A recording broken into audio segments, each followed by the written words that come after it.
Hey everybody, Brandy here. What's for dinner tonight at Pafford Homestead? Let's take a look. We've got homemade cheesy stuffed bread. Just took out the oven.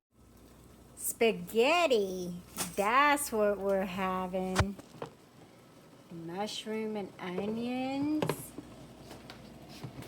Italian sausage with hamburger meat with cherry tomatoes. And of course, you can't forget the jalapenos. That shocked me, and it burned. And the cheese and the Red pepper flakes. So that's what we're having for dinner. What are you having for dinner? Bye, y'all. Stay safe, be blessed, keep on homesteading.